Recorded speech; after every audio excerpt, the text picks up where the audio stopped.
දැන් තියෙන්නේ purchase returns. මේකේ කියන්නේ දැන් මේකේ supplier මාලිංගනේ. දැන් අපි සාමාන්‍යයෙන් රෙකෝඩ් කරපුවා බලන්න යන්නේ purchase වල purchase register ගියා.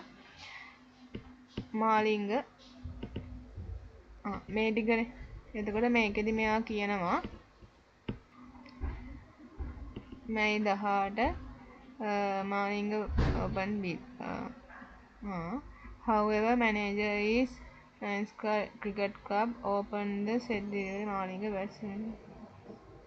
මේක මොකද්ද කියන්නේ? එතකොට මේක කියන්නේ හානි වෙච්ච පිටි වගේක් තිබිලා වැස් වගේක් තිබිලා යාලා ඒක ආපහු යවුවා කියලා. එතකොට ඒ ආපහු යවපු එක අපි රෙකෝඩ් කරන්න ඕන. මේක රෙකෝඩ් කරන්නේ මෙතන මේ බිල් කියලා තියෙන්නේ. මෙතෙන්ට යනවා. හරිද?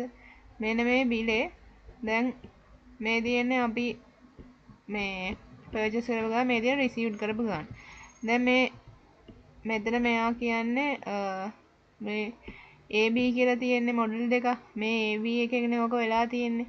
එතකොට ඔයාලට මතක නම් මේ බිල අපි දැම්මේ අපි ගත්තේ දුසිමක් විතර කියන 12.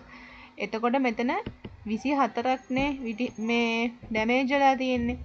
එතන 24ක් ඩැමේජ් වෙනා නම් මේක ගත්තේ 60යි. ඔයාලට මතකද දන්නේ නැහැ මම ඒකයි පෙන්නන්නම්.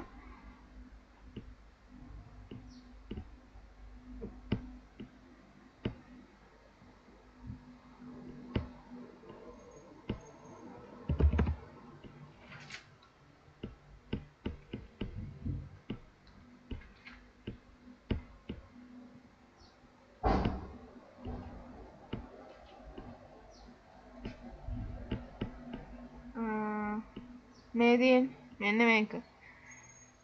මේකේ දුසිමක්නේ අපි මේ එක ඕඩර් එක දුසිමක් තියෙනවා. එතකොට අපිට 60ක් ඕන නම් ඕනේ දුසිම 5යිනේ. එතකොට දැන් මෙයා කියන එකේ 24ක් නේ ඩැමේජ් වෙලා කියලා කියන්නේ. ඒ කියන්නේ 24ක් කියලා කියන්නේ දුසින් දෙකක්නේ. එතකොට අපි මෙතනින් රිටර්න් කරන්න ඕනේ දුසින් දෙකක්. මෙතනින්.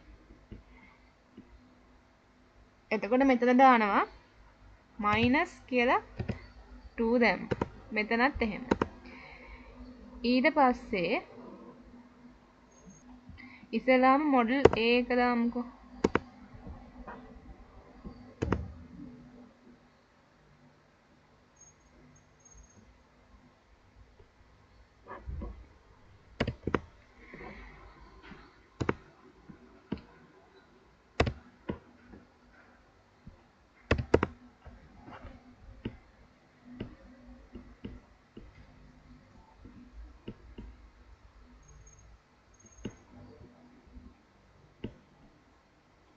මෙතන දැම්මා මොඩල් A.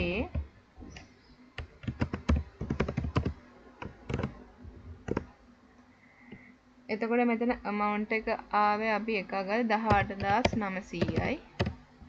පළවෙනි එක හරි. ඊට පස්සේ මොඩල් B එකනොත් 24ක් යනවා. 24ක් කියලා කියන්නේ එතකොට දුසින් දෙකක්නේ. එතකොට මේකත් -2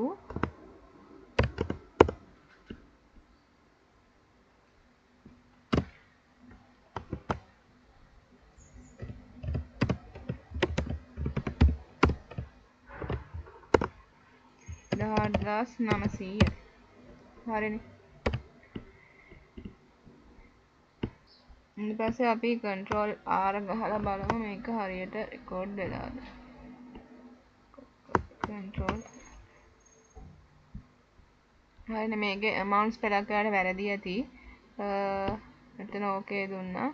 ඊට පස්සේ payments. මෙතන ඊට කලින් අපි මෙතන රෙකෝඩ් දෙන්න ඕනේ. රෙකෝඩ් දුන්නා. ඊට